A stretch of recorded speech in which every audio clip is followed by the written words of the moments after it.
Welcome to the YouTube, or welcome to the Foul Play YouTube channel. Sorry. Wow. Hey guys, and welcome, beautiful people. Welcome to Coffee with Foul Play. My name is Dr. Silkman, and let me tell you all, it's great to be back. And today, what we're going to be doing is continuing our series entitled Random MaM Talk. And jeepers, guys, we're on part 9 already. And I just want to say, I'd like to give a big shout out to my team for doing fantastic work while I was convalescing and trying to get a little bit better. You guys have done a fantastic job, and I'm so proud of the team. And Jack did a fantastic job as a host, and I think we all agree with that. And it was a real pleasure to listen to. I am getting a little bit better, guys. I'm just on a lot of oral antibiotics at the moment. And if you've ever taken antibiotics over a long period of time, they can knock you out. So I'm also now taking probiotics, and they've really helped. And, thank you, guys. It's really, really good to be back, and I'm really, really happy. Just to say that our Foul Play YouTube channel, we have 1,270 subscribers, and that is awesome. And we thank each and every one of you guys for coming on and listening and putting your suggestions forward.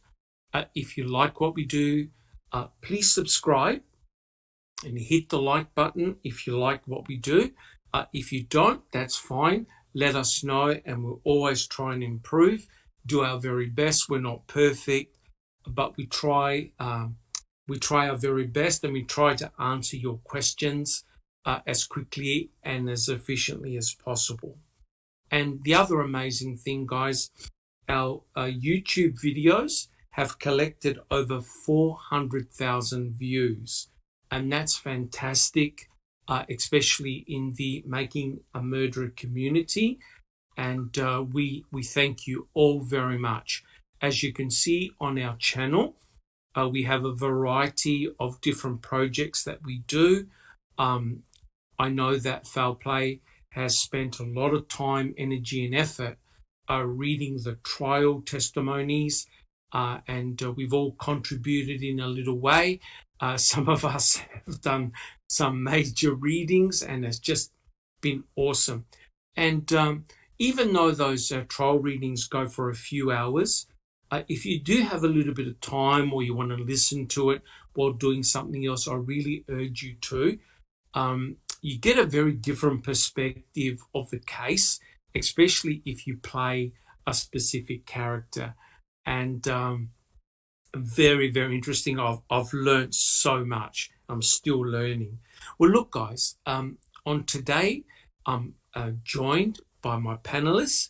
We have BB, we have Jack61, we have Just Rhonda, we have Neverly, we have Not My Verbiage, we have Susan, the birthday girl, I might add. She had her birthday recently. We have Zoe, and we have Sammy. And today, monitoring the chat will be Zoe, Sammy, and Not My Verbiage. They'll be checking out the chat. And if you've got any questions, don't hesitate to ask, guys. All right, now what we'll do, we'll start the podcast proper. Now, in the past, what we do is we quickly go around the panel and we ask them what they've been doing over the last week, and whether they have anything new to share with us and the community. So, guys, why don't we start with BB? How things coming along, and how's that bridge coming along, BB? They finally got the bridge finished, but now our water's bad. So Oh, no. we can't drink our water. Oh, Yeah. no. Yeah, life in the country, huh? Yeah. Yes. I mean, I don't know anything about that, of course, but at least I got the bridge done, right? Right, yeah. So it's closer to go get water. Oh dear. And Yeah, have you? other than that, just getting ready for Christmas, trying to a little bit at a Yes, time. Yeah, yes, survive through Christmas, get out of 2020, head for 2021. correct, correct. I think most people will agree that this year has been a very forgettable year, and it's amazing how in my country, right? We've got obviously different states.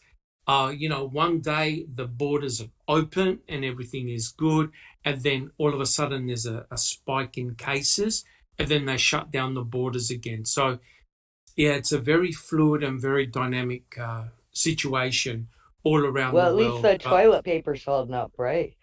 oh, yes, Yeah. yes. Yes, I don't think we have that panic buying anymore, which is Critical good. stage. Yeah. Oh, correct, correct. It's amazing how our our Prime Minister, he said, do not panic buy. And of course, you know what happened, of course. There Everybody were went and panicked by. yeah, everyone, yeah, oh, yeah. There were panic buying. They bought out everything. So, yes. Okay, I have Bibi, a funny story about toilet paper, if I of may, course, real tell quick. us, Sure. tell us. Shelves over here are depleted of toilet paper, any paper goods. But I did, however, find maybe 6 packages of toilet paper, and it said, and I quote, coated with royal jelly and honey. Toilet paper. I know. I took a picture of it. I'm like, oh, That sounds my Lord. oily. It sounds I oily. don't know. I did not buy it. But anyways, so yeah, royal jelly and honey. I reckon you could almost put it on the menu. Right, if you don't use Something it for like toilet that. paper, you can eat it. You can use it as a salad dressing. Yeah. Awesome, awesome. Okay, Bibi, so that's just about it for you. Oh yeah, yeah, I'm good. Awesome, awesome. Thank you so much, Bibi. And Jack61, how things going with you? Well, going pretty well. We've had a interesting week. We've been listening to Buting's book. We got that streamed. Yes, So yes, I'm not sure awesome. if you've listened to it or not. I've actually got the book myself. I've read most of it. Very, very interesting book indeed. Oh, But and Jack also used the platform to run for president, yes, and he got a lot of votes. he Well, got my vote. He definitely got my vote. yeah, guys, I appreciate that, but I'm just going to keep it low key. And Low key? Yeah, I'm not going to go into that arena. I appreciate it too.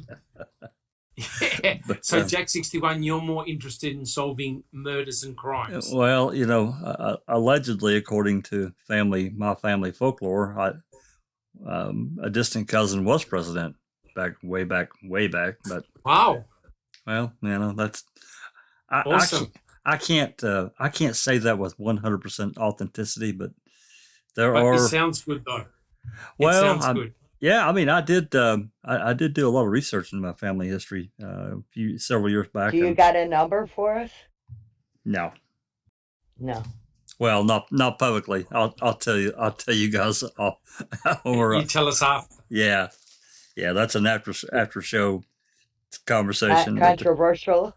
Well, Yeah. it is what it is, right? So, but yeah, Correct. we got through Buting's book. I think that those that are really participated in the readings, they came away with a bigger appreciation of these guys, the lawyers, and Yes. Buting's a scrapper. To me, he's just a scrapper. I like the guy. Yes. I know that a lot of people don't, but and they have a lot of faults with him, and they did make mistakes. They've admitted they did. Yes, they did. At the same time, I don't know if you would agree, Doc. I think you probably will. I don't think it would have mattered short of someone like a Zellner that could finance her own things. Yes. Look, I mean, we've read the trial testimonies. We've gone through the trial. They were hamstrung by, pardon me, they were hamstrung by a lot of events beyond their control. And I believe that they did the very best that they could. I'm sure if they were going to do the trial again, they would do it in a very different manner. And, we've discussed some of those things on our presentations. Sure. But it was a very difficult time. I mean, you think about it, you got the resources of the state versus, two attorneys, That's and right. very few specialists. Whereas Kathleen Zellner has flipped it the other way. She's armed herself with a lot of specialists, especially in the forensics. That's made a huge difference, I believe. World class experts in their correct. field. So, Correct. I think that no matter what, they were screwed from the get go, and they came into it 100 days after the fact. Can't forget that. Yes, that is correct. And I think there were a lot of dirty tricks played by the state, and of course we're never going to forget the press conference by Ken Kratz and the devastating effect that had. And those two were right behind the eight ball, in my opinion, from the get go. I agree. So, I have a lot of respect, for those guys. We got everything handed to us. They were living it in the moment. They didn't have our view of the case. Correct. And even now, we have probably more information by far than they did when they were doing the case. Yes. Because that is correct. Because much of it hadn't been turned over. Anyway, just a newfound respect for him, and he had actually made a tweet last night about making a murderer hitting. I think it was on Susan's birthday. Is that right, Susan? I think that's right. It hit 5 years ago. Yes, that's right. It debuted on my birthday yesterday. 2015. Isn't that love? Thank you, Judge. Sure, sugar. And also, sorry, Jack. We also mustn't forget that they also had the film crew of Making a Murderer following them. That's right. Yeah, so that's a lot of pressure. A lot of pressure being followed by a camera crew. Well, he made reference to that in his book several times. They were around so much that they just, they didn't completely forget them because there were attorney-client things that they couldn't say, but, they were kind of ever-present around them. And not only them, but a lot of the media that were there in the region. So that's correct. Yes. It was a bit of, when you think about it, guys, it was a bit of a circus, a bit of a media circus. Oh, huge. It was huge. It was absolutely huge. So anyway, wanted to shout out to that. A couple other things that came up, and I'll detail them here as quickly as I can. And what I'll try to do once I mute up here, I'll get some links for people that may be interested. And this goes to FOIAs and court documents and motions. And for me, there was some confusion, believe it or not. Even at this late date, I always felt like the court documents and motions had to be FOIA'd, and that's simply not true. Right. Those are public records, and they tell you how much they want, and you pay it, and they send it to you. Right. FOIAs are a different matter altogether. And to me, I don't necessarily agree with it in the sense that what they've done, because there's been a lot of conversation about getting the rest of Brendan's pretrial materials. We're missing about 6 or 7 hearings. Okay. So, so it's $1.25 per page.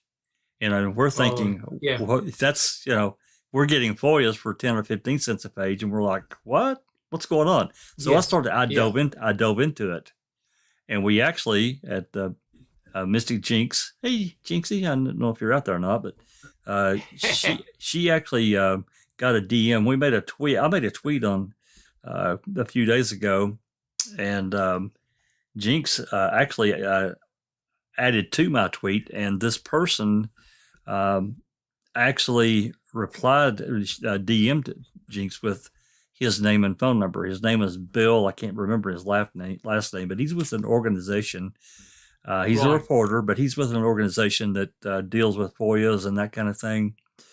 I called him. He gave his phone number. I called him and I had a good conversation with him. He was very forthcoming. Ah, excellent. Yep.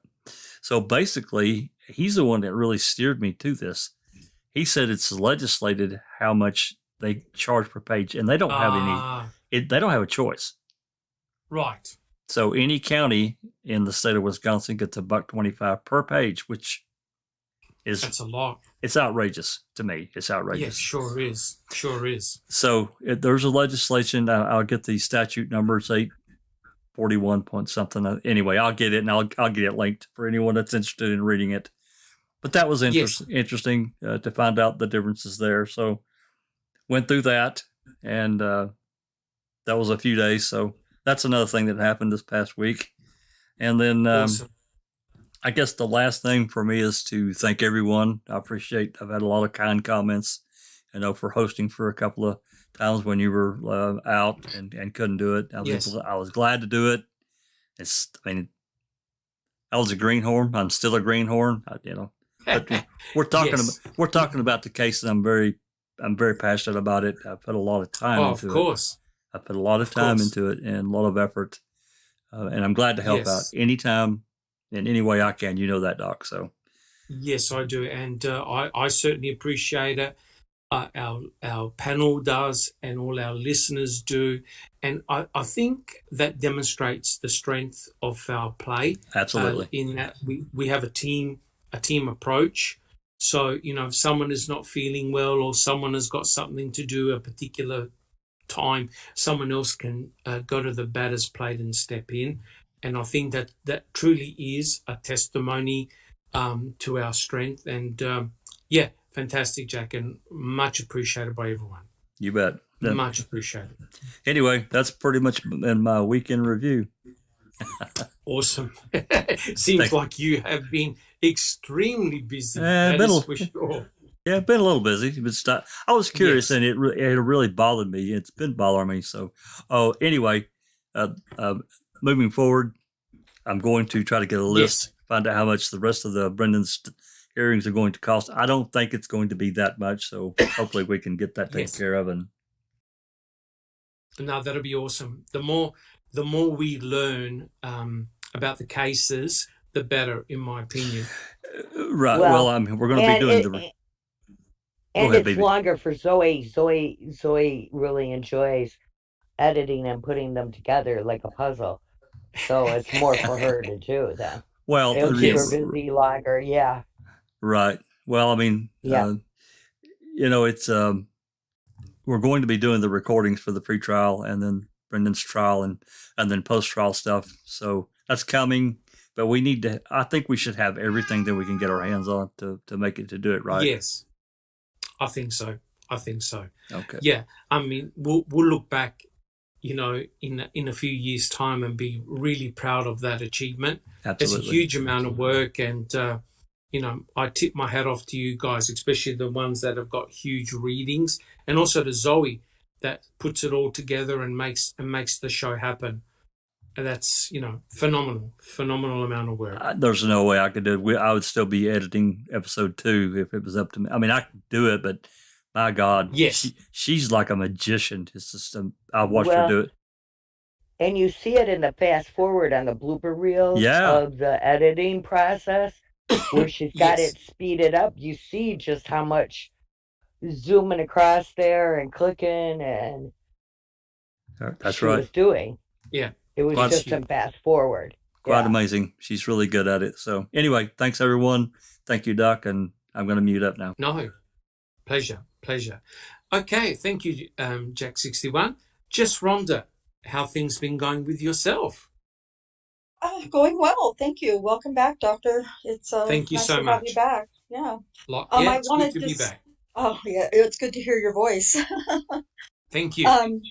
I wanted to say really quick that every time Jack says buting, I just perk up because I guess I took on that persona a little too seriously because I always Oh, take yes, everything you he did. says very personally. I'm like, wait. Yes, you did. Yes, you did. I remember when you questioned me as Colhane. Yeah, that was fun. I That was remember good. because you hadn't really heard much from me, I don't think, and so you were No. like, "Well, just wait, because Colhane's gonna be tough on the stand," and I was like, "No, you just Oh, wait." yes. Yeah, you betcha. No, that was good. That was awesome. It was a lot of fun. You certainly got into the role. Yeah, it was fun. It was a lot of fun. So yeah, with me, it's just pretty much kind of the same thing. I'm, staying involved here in foul play, of course, and Yes. we're just really, really busy with Daniel's case, as you know. We're just Yes. gosh, I think it was Wednesday. We did a potpourri chat kind of thing, I guess, on Tuesday on our show, on our podcast. But then Wednesday we did what we titled we titled it the pants, but at the very end of it, All there right. was an Yes. experiment. So yeah, and so that was a lot of fun, and it ended up being a 3-hour podcast, which we Wow. absolutely did not intend. But there were 8 people. I know Linda was one, and Sue Smith, I think was her name, was another one that I saw that I could see in the chat that had stuck it out, and we really appreciated that because we gave Fantastic. a yeah, we gave a lot of information, and we were able to actually give more details this time, from documents that we haven't had in the past, and so we had snippets of different things that we were actually able to share that I think hopefully brought some more insight to um, Yes. what was Daniel's last shift, at least. So that, and Yes. then trying to read I'm still reading Death and Justice over in my library, and Daniel's Truth, and editing that as I go. And I'm not as nearly as good as Zoe. She's so quick at it, but I have to admit that's kind of fun. I really like, if all I had to do was make graphics and thumbnails and edit stuff, I probably would just be great. I'd be Mm. happy because it is a lot of Yes. fun. It's addicting to do that. So I'm on board with that with Zoe. So Yeah. other than But that, also, just yeah. Yeah. no, go ahead. I was going to say, but also streaming and hearing those books and various chapters and things like that is just fantastic. It Right. really opened your eyes to really what's happening out there in the community. And like I said, for me, it was Making a Murderer that set the ball rolling. And it's Hmm. just a huge body of work being done by a lot of people, a lot of dedicated people like yourself and everyone on the panel that is just keeping this alive, the Innocence Yeah. Project and all sorts of stuff. And I'll talk about a little bit about a book that I'm reading at the moment. It's sort of like, wow, it's really a never ending story and situation, especially in the US. Right. Yeah, it feels that way for sure. And well, doing the trial stuff and everything here in Foul Play, it's been kind of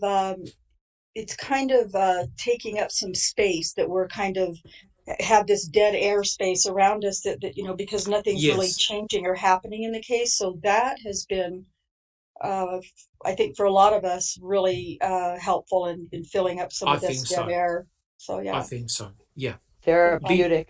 Yeah. Yeah, Therapeutic.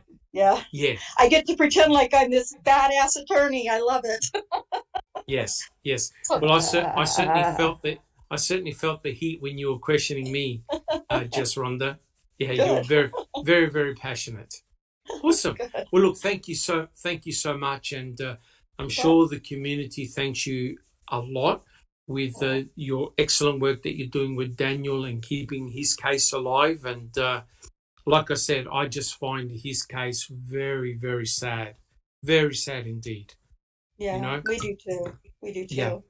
But I don't know. I don't know if I probably should check with Kay first, but I do know that Daniel, I just wanted to say really quick because we forgot to mention it on our own podcast, but Daniel's been very ill, and he's okay. I mean, he's not, like yeah, deathly ill, but he was ill, and there's talk of, concern of whether or not has COVID. But just keep him in your thoughts and for a quick Yes. recovery, whatever it is that's going on with him. And Yes. he's getting better. I feel bad. I didn't mean to imply that he's like deathly ill, but he's had a pretty good significant fever and, Yeah. congestion, things like that. So, Yeah. um, Yeah. Fingers crossed, and we're all praying for him. Thank you so much, Just Rhonda. Very much appreciated. thank you. Okay. Neverly, how things been going with yourself? Welcome back, Dr. Silkman, first of all. So Thank good to you hear very your much. voice. Yeah, Yes. likewise. Good to be part of the gang again. Yes. Things are going well over here. Busy as always. I did squeeze in some time during the work hours. Don't tell anybody. It's a secret. I've been listening to the book, while I was at work. I just pop in the AirPod in and I go about my day and I listen to the book that Jack's been streaming, the beauty one. And you know what? Yes.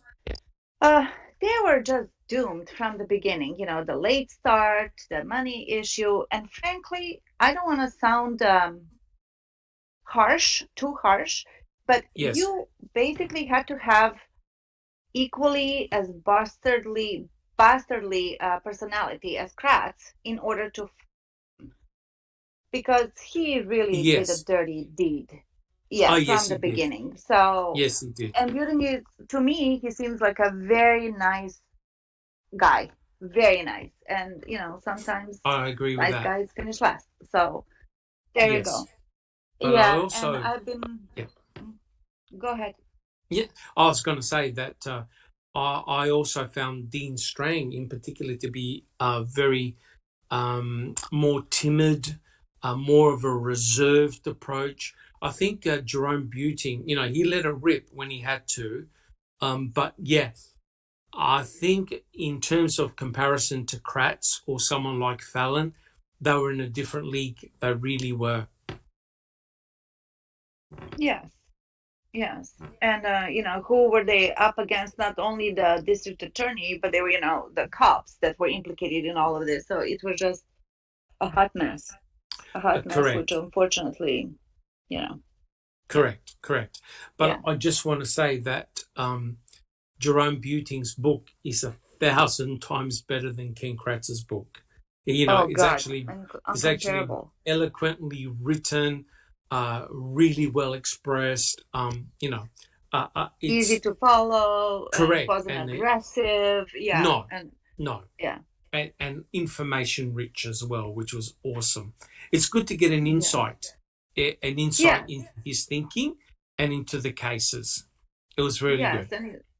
And I appreciate it. I actually dug into the Armstrong case that he mentioned in his book, Ralph Armstrong, and that was a hot mess as well. And yes, he is appalled by what happened in that case. And if you actually dig into it, you would be too. Not you, but everybody else. It was really just what's done. I was going to say, isn't that the case where his brother admitted to the murder? Yes. Right. Yes. Okay. And they were like hypnotizing people, hypnotizing witnesses and stuff. The best part for me of that Armstrong case is the district attorney who was acting as a district attorney also acted as a lead investigator. So he got sued and he, I think he was fined as well. Right. He was found guilty of what he was doing. Yeah. So at least some kind of a... But didn't Armstrong spend like 30 years or something in prison? Some huge period of time? Yes, like 22, 27 years. Okay. Something huge. Yeah. Yes. Just to prove, once again, as Kathleen Zellner said, it takes at least 15 years onwards. Correct. To reverse something. And then... That is correct.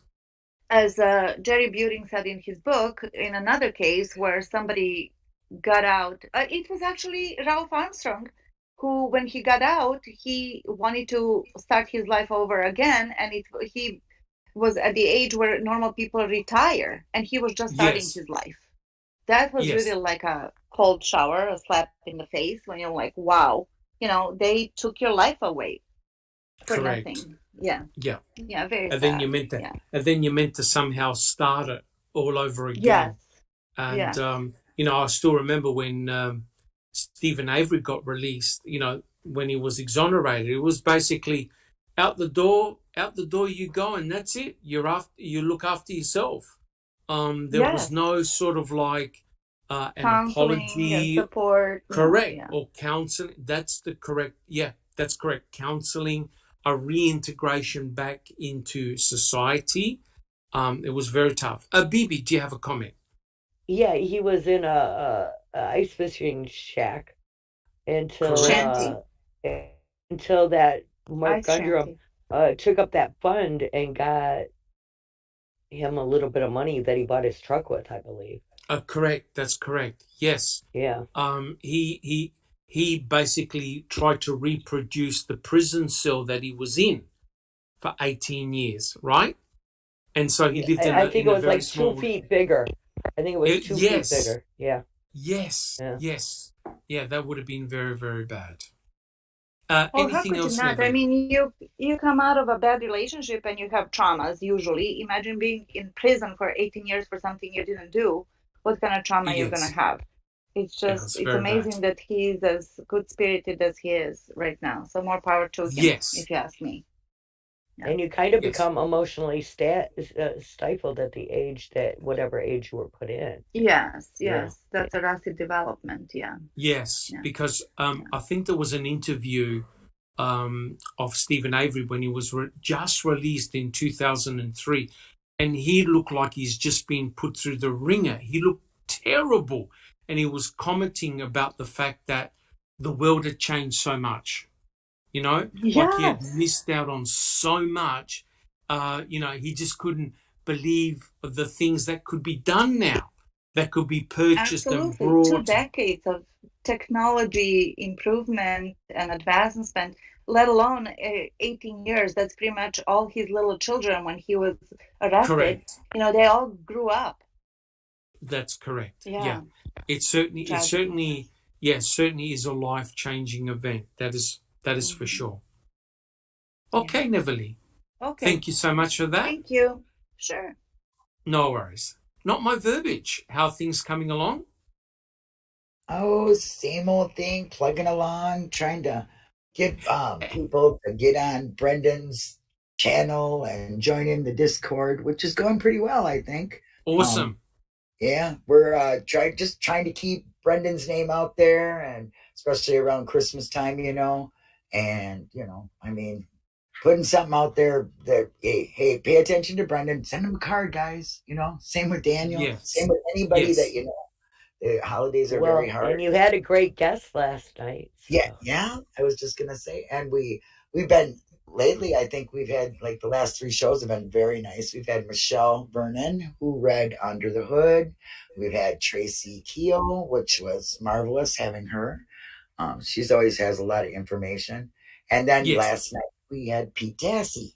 Wow. So that was exciting. That was a lot of fun. It was just a really laid back kind of let Pete be Pete, and it was a lot of fun. So yeah, I haven't seen that interview just yet. I promise I will watch it.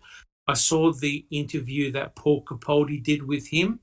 Yeah. And it's just he reminds me of Brendan. Yes. He's an adult version of Brendan. I said that to him. I said, well, I had a picture of them behind me on my green screen, and I said, they look alike, except for Brendan's taller. And I said, you, my perception of you is that you're like very passive and, just kind of laid back and, that kind of thing. And that's like what Brendan is, from what I understand. So yeah, their personalities are, I'm sure, very, very much alike.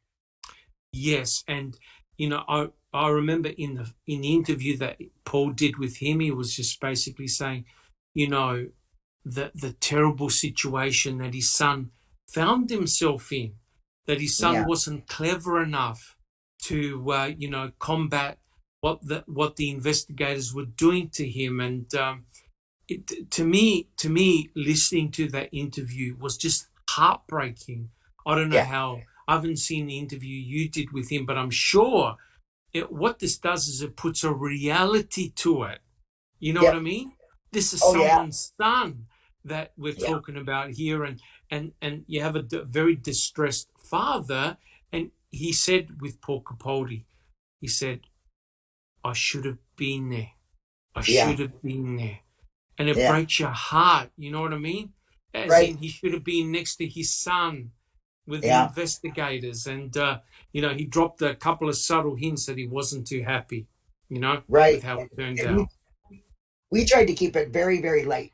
Keep it away Oh, from that. awesome. Yes. It was very gripping, when you would hear him talk, like you said, about it, how, he wishes he was there. And some of the things that have happened since then, like job wise and things like that for him have not been Yes. so Yes. uplifting. And so me and Becca just kept it very light. We did a lot of laughing, a lot of Yes. talking about the positive things, the things he would like to do with Brendan when he gets home, Oh, the things they fantastic. used to do, their common thread with wrestling, different things like Yes. that. So that our Yes. interview is just totally 100% just kick back and have a laugh and see the lighter Oh, side of no. it. No, So, I really commend you on that approach.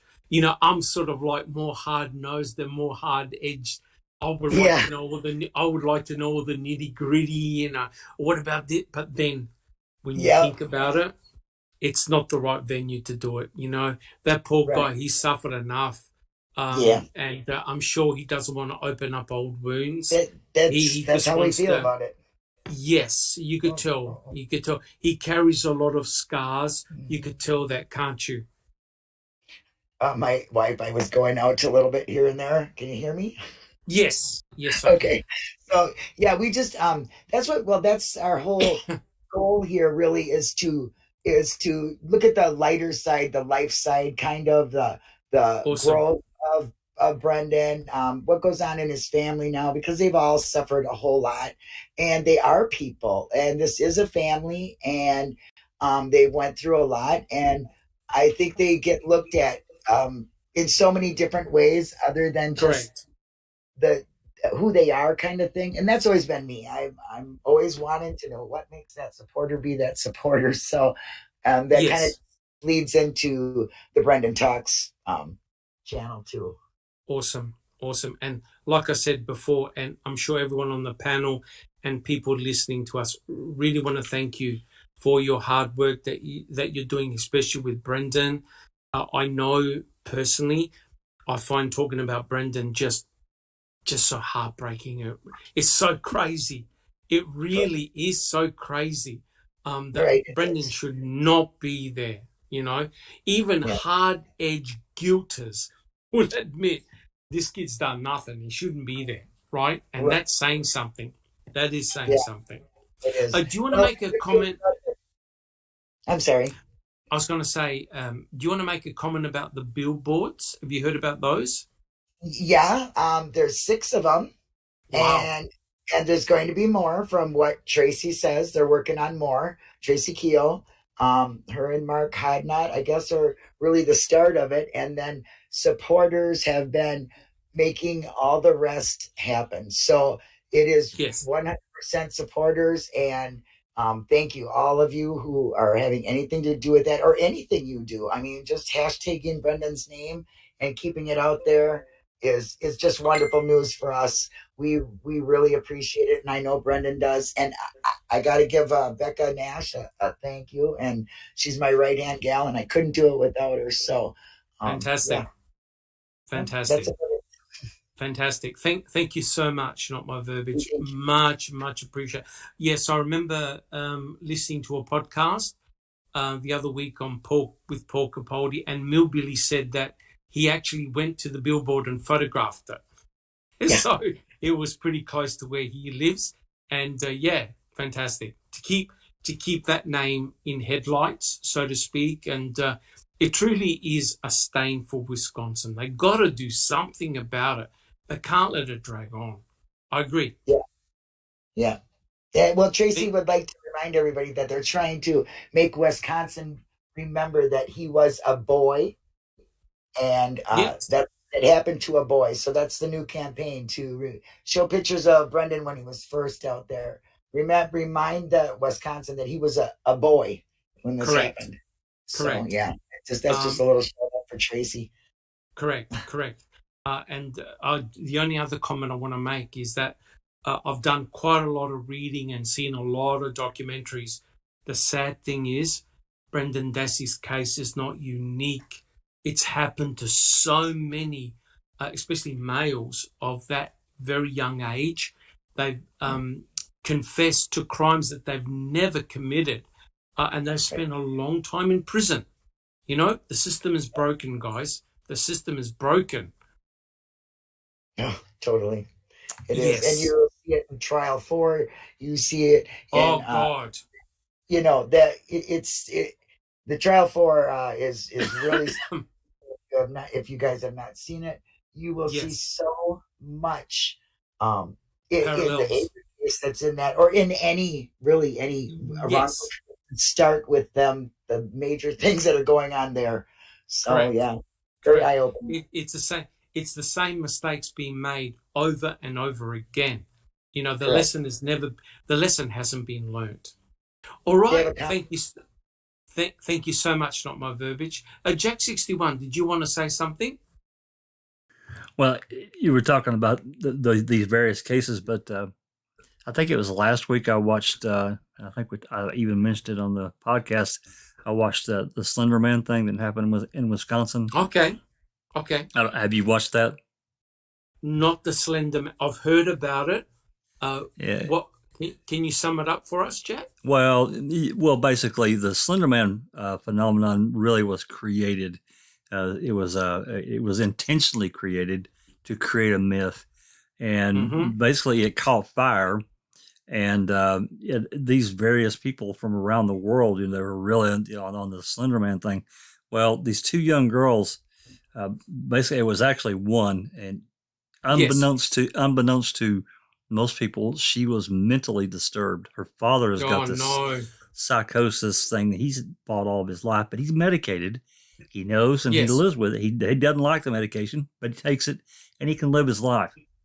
But unbeknownst to the parents, the girl had real problems. So her and another girl lure their friend out in the woods and stabbed her. Didn't kill her, but it hurt her bad. And then ran off, and they were going to this, and in her mind, this was to satisfy and to protect her family from Slender Man. Right. So anyway, they were going to run off it's like a 5-hour drive, but allegedly they were going to walk this distance, but they got picked up by the cops, and this cop was testifying about this young girl, this one that had the delusions and whatnot. He testified there on the stand. He was asked a question by the defense lawyer about calling the parents or notifying them. And he's like, no, I didn't give her a phone call. No, I wasn't going to notify the parents. And I'm thinking, even being caught and guilty, I understand you're angry and no one wants that kind of thing to happen. I get that. But not to notify her family, really? And you're going to blatantly say that in open court? It really bothered me. Yes. Yeah. I have to check that one out for sure. I've heard about it. It's on HBO Max right now. Right. I believe that's where I watched it. Okay. Yeah. It's it's interesting. Yeah. Awesome. BB. I seen a show on the Slender Man thing like a year ago. And it was quite interesting, and they followed them all the way through into the legal system, and Yes. Yeah. Oh, there's there's huge problems with the legal system at the moment, but has been they for a long stabbed time. their friend a lot of times. It wasn't just stabbed her. It was they repeatedly stabbed her. Yeah. No, it's crazy stuff. All right, guys, we'll move on. Sugar, Susan, Judge, how things been going with you? Oh, it's so good to have you back, Sugar. Thank you so much. They've been going just fine. Awesome. Had a really nice birthday. Did you eat a lot of birthday cake? Yes, my sister made a nice lunch for all the brothers and sisters yesterday. So I had a very nice time. Thank you. Lovely. lovely. And you're not a day over 21, of course? Of course. I think I'm the elder of the group. Uh-huh. Awesome. And how things been going with you? Good. I also listened to Buting's book, and I just had a point that something that I learned out of his book that I didn't know, and it relates to Brendan as well. But I guess they had lined up an expert on false confessions in case Brendan was going to testify at the trial of Stevens. But since he didn't, they offered this expert to Brendan's defense, all paid for, and they didn't use him. Yes. So who was his defense team working for? Oh, his defense team were working for the state. Yeah, and also not showing the "they got to my head" part of the video. Correct. It's pretty obvious. I think, and I'm sure not my verbiage will back me up here, everything that could go wrong for that poor kid did. Right from the get-go. Absolutely. Yeah. He had a wall. Well, when your defense is working for the state, I mean, how can anything go right? Correct. He had a wall completely around say him. No more. And that he wasn't presented or protected, that's just, again, that word unfathomable. Yes, unfathomable. But the fact that Dean and Jerry offered him this expert at no cost, it's just mind-blowing. But having said that, Susan, when we do the trial readings, you'll see that Fallon actually was scoffing at the psychologist. He was having digging remarks at him, thinking, this is all wishy-washy, where's the relevance of this? He was very, very scathing. It's incredible. And, Dean said in his book that he respected Fallon and thought that he was a much better lawyer than Kratz. But the fact that Fallon said innocent people don't confess just blew his mind. Yeah. We should put that on a T-shirt and send it to him. Yeah. Yeah. He obviously. Good idea. It's and maybe send copies of Blind Injustice to the crew as well. It's just simply ridiculous. It's simply ridiculous. How can they possibly not know? They knew all right, because Brendan Dassey's case is so paper thin. It's so paper thin. So paper thin. It's just how on earth were they able to convince a jury and a judge that poor kid did anything? That blows the mind. And how was it the Seventh Circuit that kept him in there? Correct. How the hell did those judges rule against Brendan? That's correct. Well, he lost the second one 4-3, right? Yeah. So all he needed. I believe because the one judge tried to say you're trying to make us change a law, make precedents. That was his excuse. That was an excuse that he used. Yep, I agree. The way he did. But I think that's correct. That is correct. Brendan got sued from the very beginning when he was appointing Teresa Halbach's distant cousin, who waived the right to preliminary hearing to see if there's any merit to all of this. Yeah. I mean, and then he gets handed Kaczynski. And then they didn't go back to say, wait a second, this should be annulled or whatever the proper legal. And it was pointed out to him also. Yes. Correct. Yes, I just, it's like, oh my, it's unbelievable that he's still in there. Yeah, correct. All right, Susan. So, any additional things that has been happening with you? Oh, I think that's all I have to say for now. Awesome. Thank you so much, Susan, and thank you, Judge. Sammy, do you have a question? No, that was an accident. Oh, good. Okay, thank you. Zoe, how things been going with yourself? Yeah, well, I'm on a maternity leave. Ah, who are you looking after now? Oh my God. My fluffy friend. Oh no. Don't tell Two me and you got a, a puppy. Don't tell yeah, me you got a, oh no. she's 2.5 months old. She's a Oh, handful. say goodbye to your sanity. And Yeah. how's your doggy mixing with your rabbit? Oh, they're not mixing yet.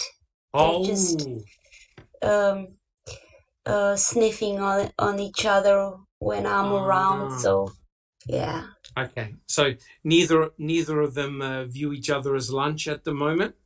Not at the moment, no. Okay, awesome, awesome. So how things been going apart from that? Um, well, we started with the pre-trial for Brendan. We have one thing recorded already. We're just waiting Mhm. for if there are any other pre-trials that we could FOIA and read them.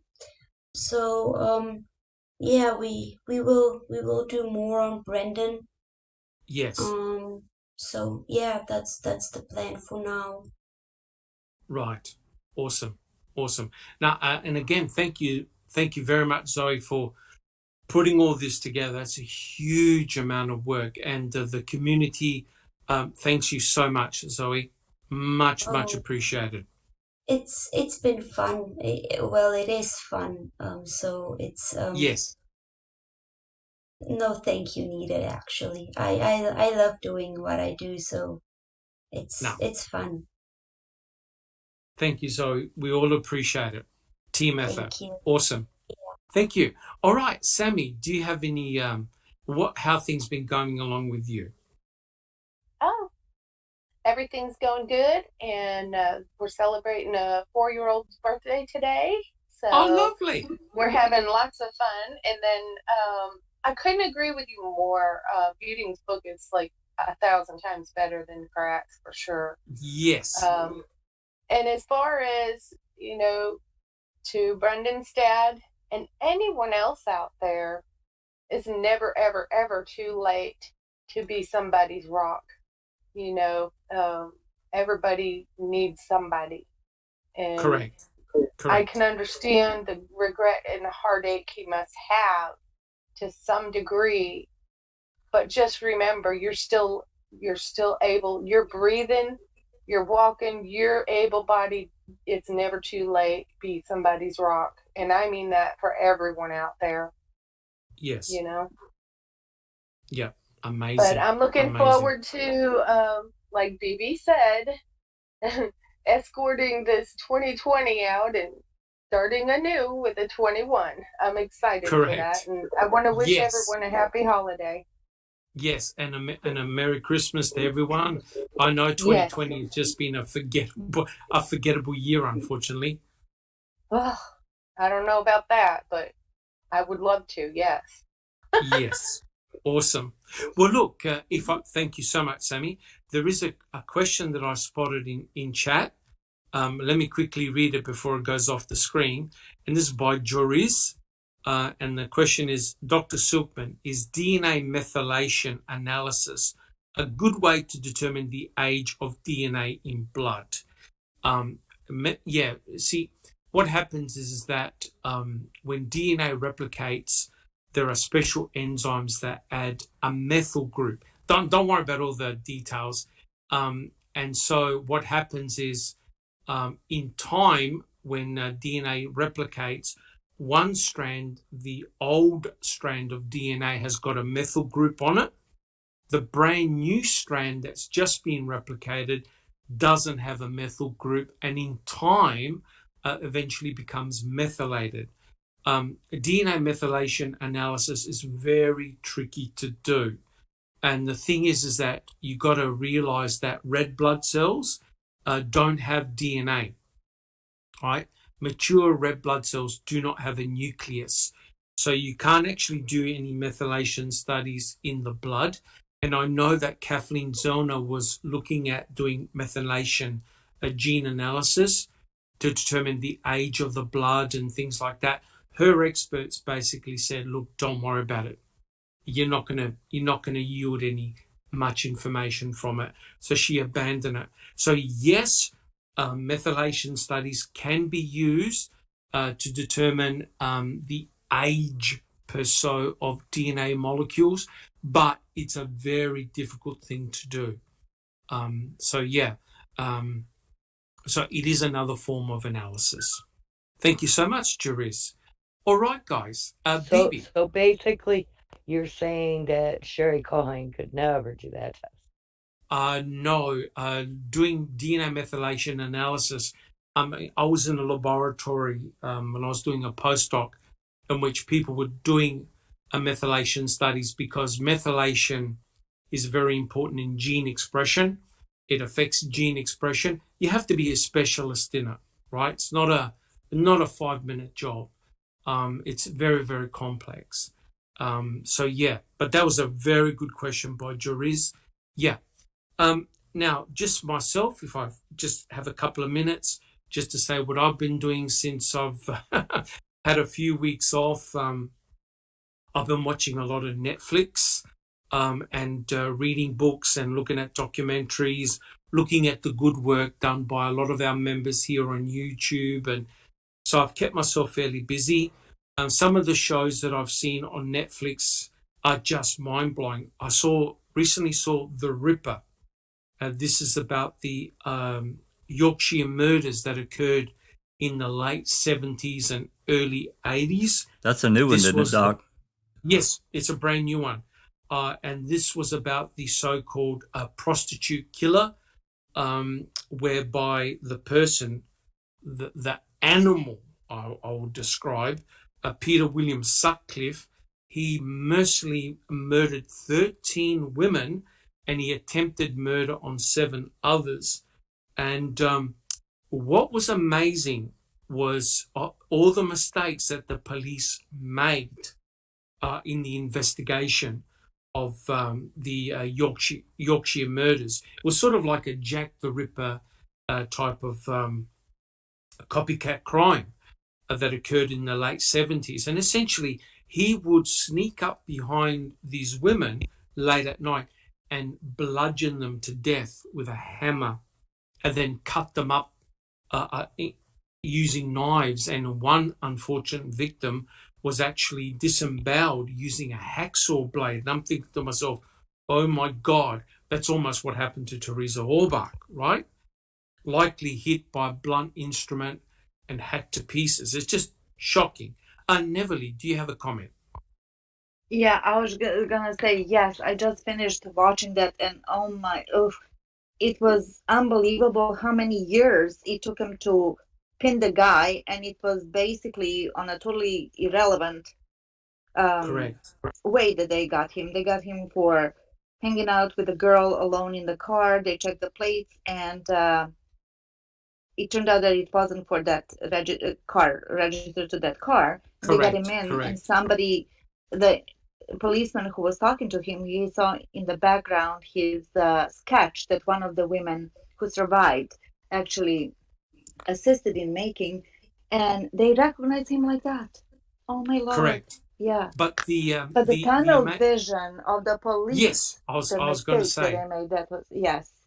I was going to say, if you're looking for parallels in the Stephen Avery case, in which there are plenty, someone in the community sent the police a fake tape and letters, basically with the voice of the so-called killer who admitted that he was the Yorkshire Ripper, and the guy had a particular accent known as a Geordie accent, and they got a professional to work out. There was a small area in England that had that accent, right? But the problem was, because they felt that the MO of the killer was only prostitutes, any other lady that got attacked around that same era was ignored. They ignored the evidence, didn't they, Neverly? Yes. Yes, they did. It's unbelievable. And the fact that they didn't pay attention to the ladies that were hit first and survived. They started with the first murder. That kind of also, I'm thinking, there were people reporting sighting of Teresa, and, not much attention was paid to that. And here we go, oh my gosh, it happens again. So, yes. Correct. It's a tricky business. We have to admit that. You know what I mean? Yes. This is all kind of hindsight, but I don't know. I'm not going to shoot anybody. I'm just saying that it's a tricky business. Yeah. Correct. Now, I know I'm giving out a bit of spoilers here, but I ruined it. I'm so sorry for everybody. No, that's all right. That's okay. Definitely worth checking out. But the amazing thing was, one of the victims actually survived and gave a description, right? So the police had a drawing of the so-called attacker. But because this lady was not a prostitute, and I'm sorry for using that word, it's a nasty word, they ignored it, right? But because the police canvassed the entire area where these murders took place, can you believe that one of the detectives actually spoke face to face with Peter William Sutcliffe? And the detective thought, there's something not quite right here. So he went to the boss, the actual boss, and said, look, this guy, Sutcliffe, he's very, very suspicious to me. He drives a lorry, he does this. And the police chief said, does he have a Geordie accent? And he goes, no. He says, then get the F out of my office. I don't want to know about it. So, I think they actually spoke to him like 9 times. Nine times. They spoke to him 9 times. Yeah. So when they actually, it's amazing. They caught him by a pure fluke. He had another lady in him in the car. He was, because he had a hammer and a knife, he was ready to kill his 14th victim. And by pure fluke, he got caught on a number plate that didn't match the car, right? And when they got him in, he confessed to everything. Yeah. He confessed, he gave a written statement, but here's the difference. He was able to tell the police things that only a killer would know. He told them dates, times, places, what he said to them. Yes, what they wore. He told them everything, right? So it all pattern matched. And guess what? When they took the picture of the identikit done by that lady that was attacked, it was a perfect match to Peter William Sutcliffe. My point is this.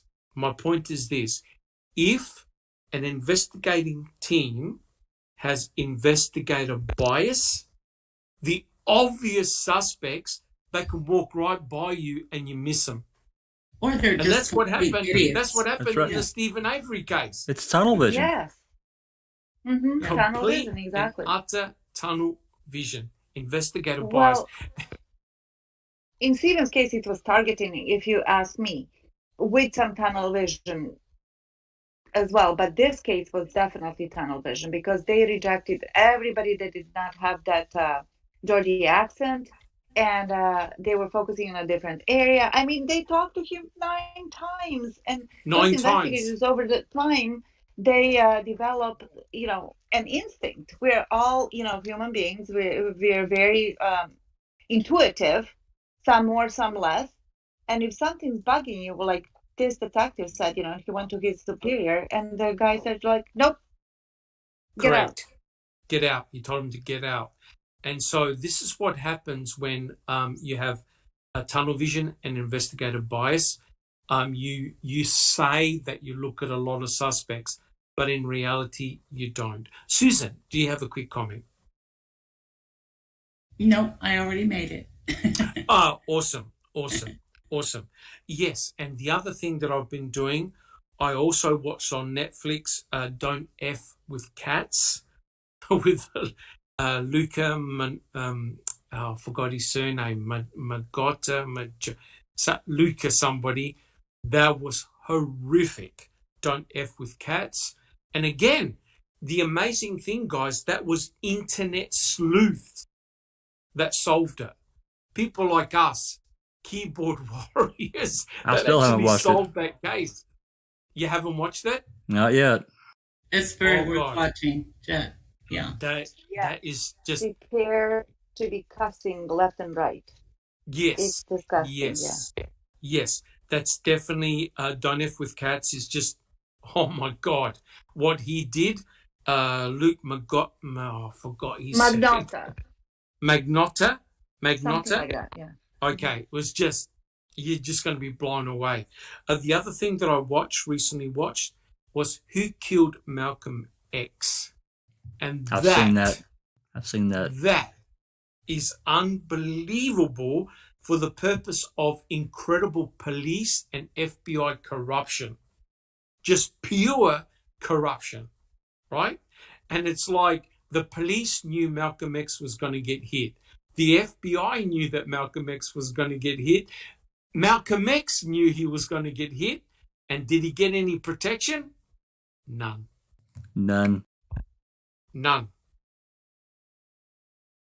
Absolutely none. Neverly, do you have any comments? Yeah, I watched that one too, and that was unbelievable. Actually, how the police tricked him with the whole protection Correct. bit. Correct. Yeah. I think the police chief said, he knew that Malcolm X didn't want police protection and would have rejected it. So the police basically cleared his conscience and say, well, we offered protection, but he didn't want any. But he did it with an intention, and he admitted correct. it. He goes, we Correct. knew. But what Correct. happened once it was offered and he rejected as he was hoping for, Yes. they documented everything, so nobody could get him after that. Now that's, Correct. premeditated.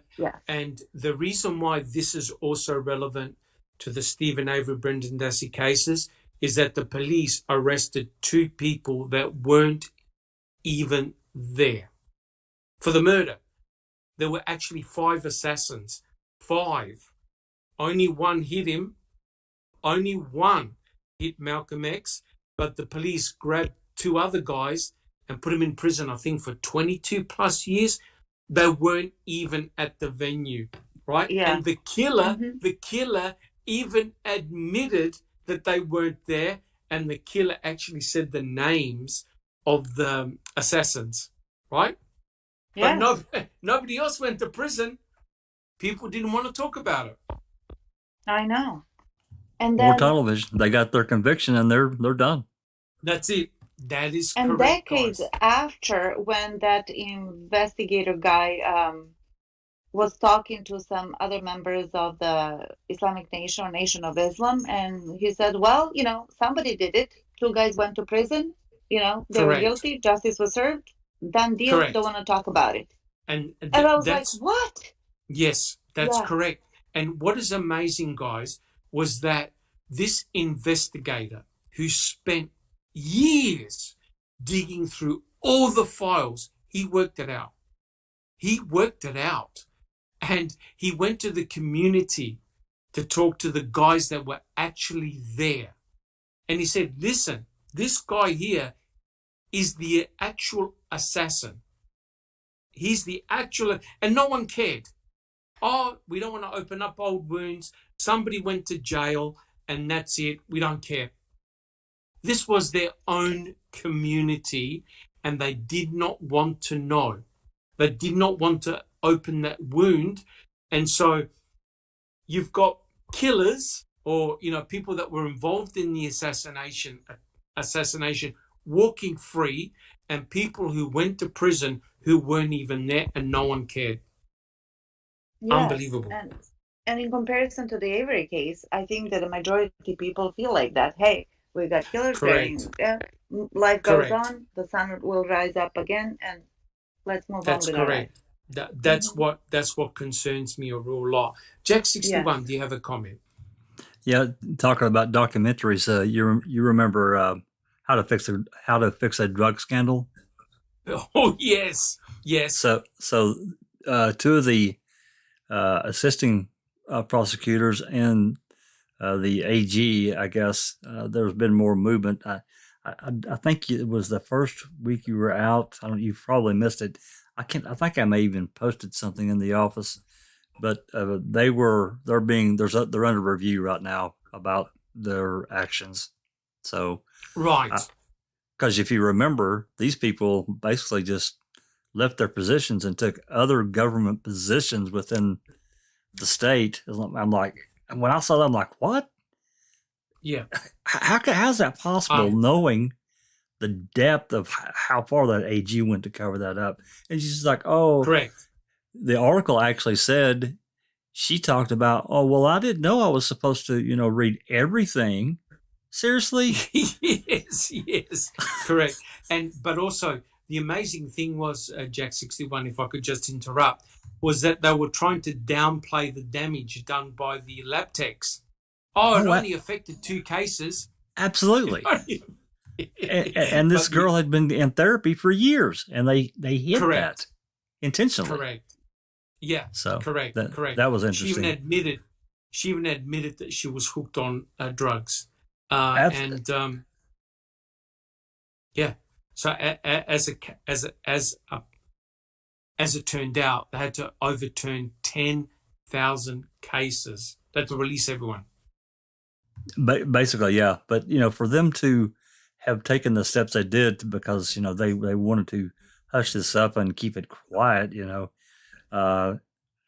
me, it's another part of reform that needs to happen, because this was intentional, that affected thousands of people, because they were embarrassed. Yeah, they were embarrassed by this, these analysts that had screwed up so many cases and was hooked on drugs and working right in with all the evidence. My God, man, you talk about bull in a china shop. Correct. And you see, correct, Jack 61. And guys, this is the relevance back to Stephen Avery's case. And that is all the potential shady work that was done by the Wisconsin State Crime Lab and other crime labs back in the 80s, when they were putting people in prison for that hair analysis, right? That was done by Culhane, right? And we know that the FBI tossed that out a long time ago, including the bite mark analysis. That's just bogus science. So you could imagine, had Stephen been successful in his civil lawsuit, that would have opened up a big can of worms, right? Because they would have investigated the crime lab. And in actual fact, Buting even complained about the crime lab, didn't he? He was talking about all the things that were going wrong. There was one worker who rolled up to work drunk and intoxicated. I think we know who that was. Right in the middle of Stephen Avery's trial, right? And all that person got was like a sanction, and that was it. So it's a complete disaster. You got all these sex kids that are lying around being lost, and no one's done anything about them. That's right. Jack 61. Well, this is another piece that this is a little bit different, but it goes back to Buting's book. He talked about he was so concerned about the issue with Brendan that he had actually written a 57 or 58 page whatever, I don't know what he called it, I can't remember, but and had turned that in, and just so many things that he had tried to do to present. I'd really like to read that too. I don't think we have that. If we probably that was before Brendan's sentencing, wasn't it, Jack? That's right. To the judge. That's right. Could we FOIA it? I don't know. I'll have to look at the list and see if the compilation of his record, to see if it's in there. If it's in there, then probably we can. Yes. Yes. So awesome. Yeah. So I mean, to me, that's the real tragedy, in that because of the murder allegation, that civil suit just fell by the wayside, which means that potentially a probe into the MTSO as well as the crime labs never really took place, right? And that's what I really feel that people like Kosarik were really worried about, right? Because if you go back through his history, his involvement with the cases, his involvement in the 1985 case, probably going back to Ricky Hochschlatter. Oh my God, you're just opening Pandora's box, right? That's Huge. Right. And so you've got this element of desperation. Sorry, Jack 61. That's okay. I mean, I think it was the Bembenek case, Laura Bembenek, that yes. she got hammered sideways, and they even admitted. I think it's this case. I'm not mixing it up, but they actually changed the protocol just long enough for those lab techs to testify as to the truth of their protocol, and then after the trial was over, they changed it back. Yes, that's a Bembenek case. Yes. Yeah, that's another real weird and bizarre case. But yes, for sure. All right, guys. Look, I'm conscious of the time. The other thing that I've been doing is I saw that Millbilly had posted the brief. It was actually an audio recording of the Colburn versus Netflix case. And Millbilly put that on his channel. And what's amazing is that the judge basically said to Colburn and Netflix, look, boys, go sort it out outside the court. Sort it out amongst yourselves. I'm not shocked, though, because it's a civil suit. And I think that a lot of times that's kind of encouraged. We don't really hear about it. But, if you think about a lot of these civil suits, that's how they end up out of court. It's an out-of-court settlement. It's over. Correct. So I think T1 had commented in the chat the fact that if it goes in favor of Colburn, then what's going to stop the likes of Lenk and everybody else lining up suing Netflix as well, which would be very interesting. But I think the editing shenanigans only occurred, as far as I'm aware, with Colburn, right? But guys, we've read the testimonies. We've gone through them. Colburn makes himself look bad, not the editing done by Netflix. Jack 61. Oh, absolutely. And if they want to talk about editing, they need to look at their own self for editing and all this stuff that they did, that they actually handed in as evidence. The flower video. Yes. I think there's exactly, Jack. A good point. I think there's actually probably several of the dispatch. Actually, I'm sure there's several of the dispatch interactions that were edited, and I'm talking about the CASO dispatch calls. I'm absolutely positive that they removed certain segments of those calls, and they split those files up for a reason. If you're looking through a channel and a conversation is scattered over, like the Tom Pierce call, is scattered over 55 files. Jeez. Yeah. And remember the phone calls that Kratz edited, Teresa's phone call log? How about Brendan's testimony that they didn't show the very last, the most important part? Well, that's creative editing. It was very well. I mean, it was creative how they handled that. The last, when Barb came in, and Brendan recanted immediately. They didn't show that. There was just no. I mean, the editing to me they're the original editors of so much stuff. But correct. If it does move forward, I think it's going to be detrimental. I think it'll be detrimental to AC, because there's going to be more records that are going to be made public, and we'll be able to get them. Somebody will, they'll FOIA them. So I think it'll be very bad for him, Doc. True. Yes. And the other thing that I'd like to comment is that I've been watching the videos done by Kelly Coles. She's had some incredible discussions with Carl, I think it's Carla Black, and also with Investigator T. And I really, if you've got the time, have a listen to them, because Investigator T is he's a real detective in the Australian police force, and he works in a special unit, and he's dealt with the likes of sex crimes. And what he had to say about Bobby Dassey and also the porn searches, etc., is just eye-opening, absolutely eye-opening. And so definitely check that out if you can. Also, I want to shout out the really good work done by Paul Capaldi. He's doing about 2 or 3 videos a day, and I haven't appeared live on his program for a while because I haven't been feeling the best, but hopefully I can join back in. But yeah, he's been doing some really good work, reading out a lot of documents, and just keeping everyone up to date. But guys, that's my final thing.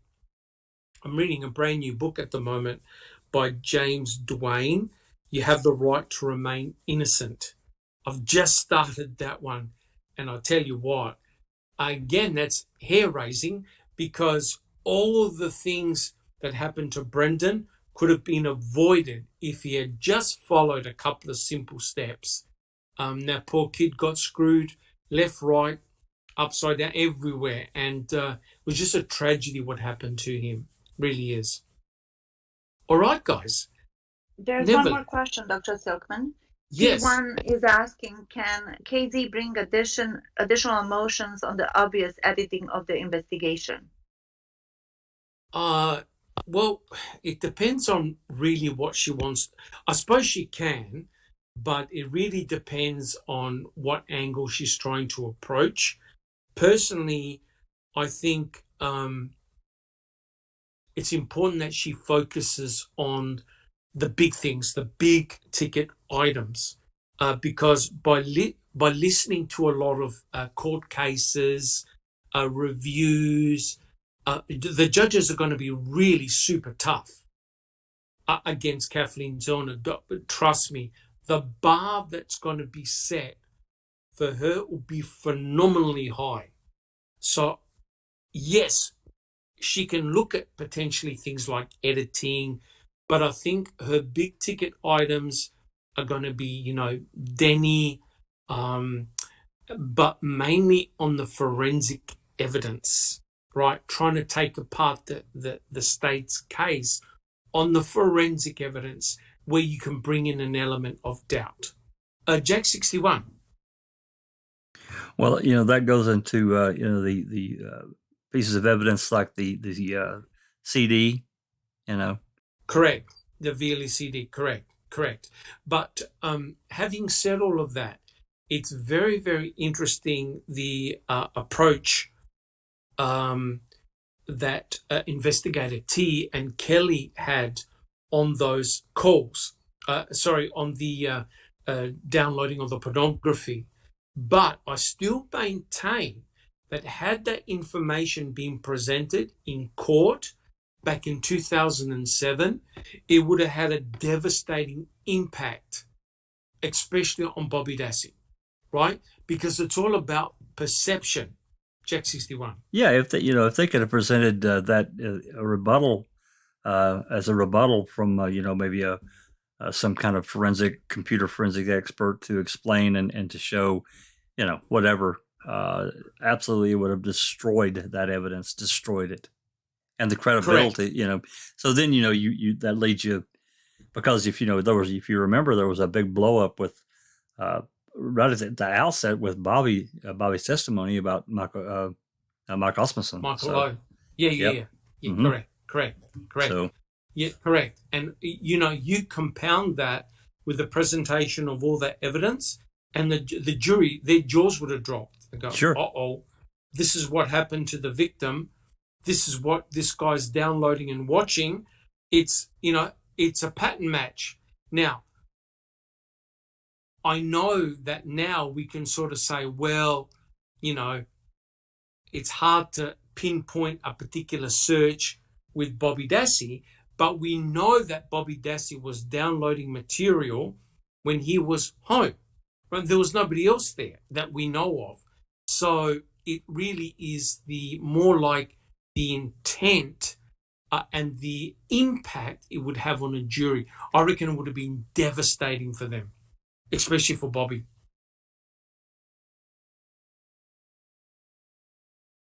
All right, guys. I'm conscious of the time, and we've done extremely well.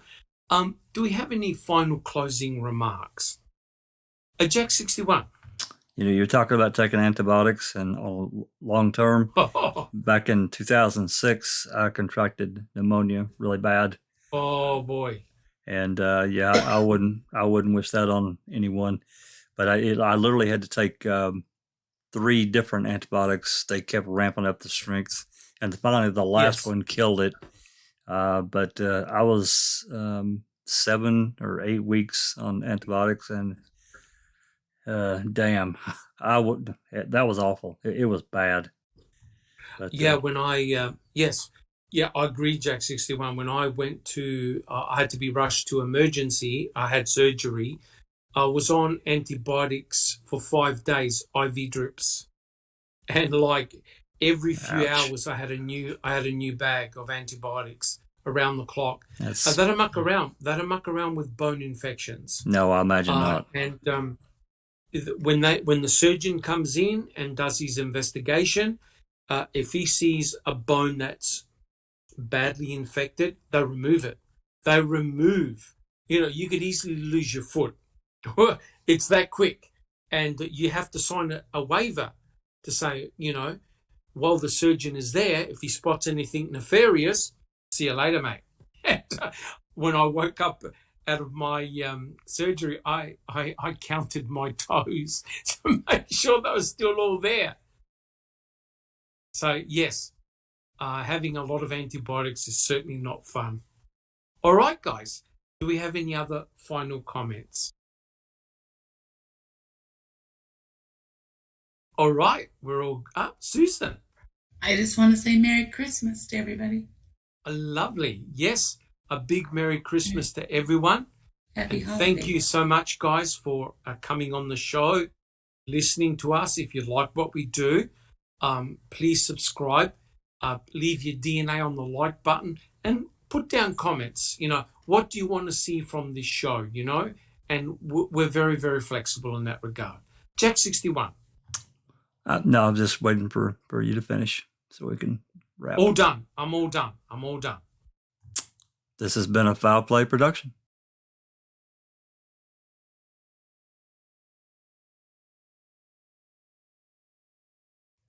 And we're done.